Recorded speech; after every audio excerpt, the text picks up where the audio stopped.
The Chicago Avenue Project is a mentorship program, first and foremost. We bring artists in as volunteers to work with children to create 10-minute plays, directors, playwrights, and actors.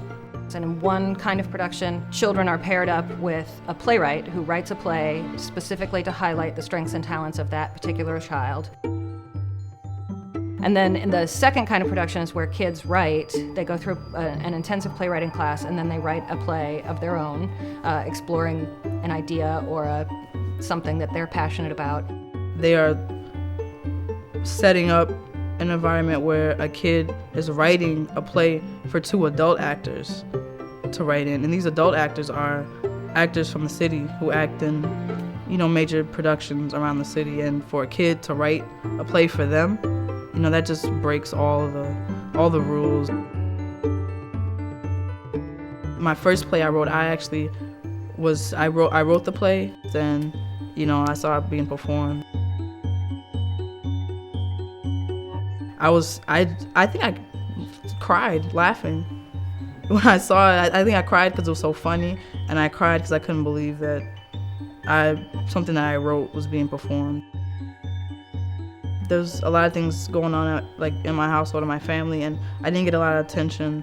Just for someone to really give you attention, it makes the child feel important, and that I can do anything, because if I can write a play for adult actors, I can do anything.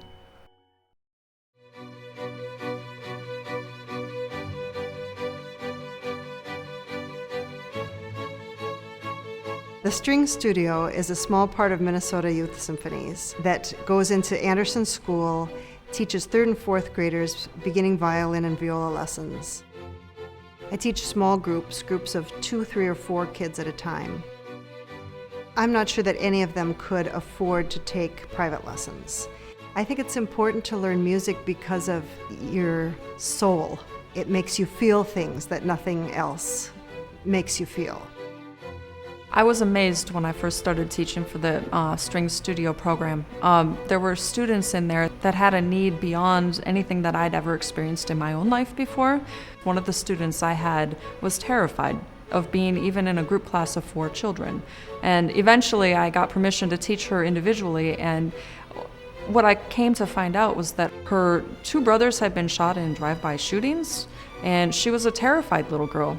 And that music opportunity gave her a personal connection and somebody who would listen and somebody who actually cared about her.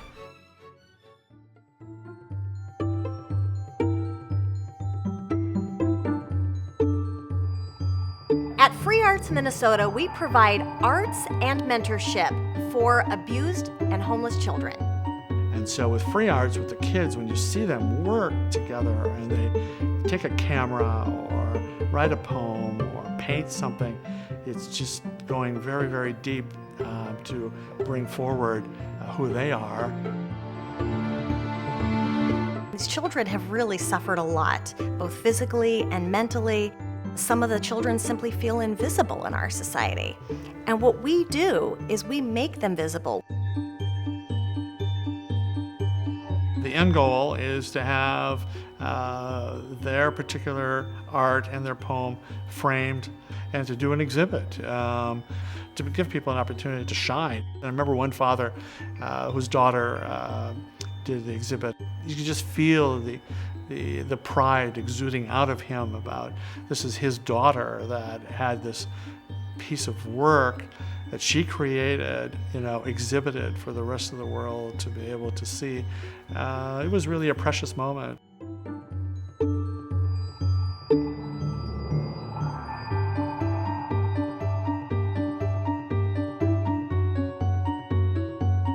There's no physical theater that is 10,000 Things theater. The shows are built to be transportable so that we can go to a prison, a homeless shelter, or wherever the call may be. We have to be clear, we have to be urgent, we have to be lively. We're much more accountable to making sure that what we do is connecting with our audience. And when you can have any kind of human being in your audience, it really forces you to kind of look for the human core in what it is that you're doing, so that, whether it's a female inmate or a male homeless person or a youth living in a housing project or a corporate CEO, then you have to just figure out what is it we all share in common that will interest all of this diversity of people that we perform for. We were doing a production called The 3 Lives of Lucy Cabral, and we were that day at a prison that we had never been to before, and it was a higher security prison. These guys were mean looking, they were tough, they had no teeth, tattoos, and they sat on the floor surrounding the stage, our little area that we had sort of taped out on the floor, and we began the show. And they began to jeer at us a little bit. But then there's a scene in the show where the leading actress and the leading man finally get together, and where the man picks up the leading actress and holds her up, and she, has an ecstatic expression on her face of true connection and love and fulfillment. And at that moment, there was dead silence, and you saw the expression on these men's faces that how deeply they needed this. They drank it like a thirsty man in the desert would drink a glass of water. United Arts is a very unique funding organization in the Twin Cities and really nationally. As a fund, we are focused completely and totally on the arts. Since 1954, that's always been our focus. We have been funded through United Arts since we've been writing requests for Chicago Avenue Project.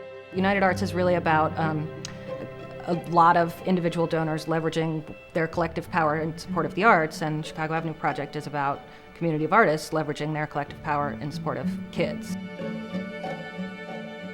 United Arts really, from the very first year, gave us one of our first 2 grants. I think the thing that 10,000 Things and United Arts shares in common is a desire to touch people's lives with the arts who ordinarily don't have access to the wealth of the arts. I believe so much in the work I do because these organizations, they're working together to bring communities together, to bring people together, to change lives. We help kids heal themselves through art. We bring young people together to make music. We bring award-winning theater to people with little access to the wealth of the arts. United Arts, changing lives through the arts.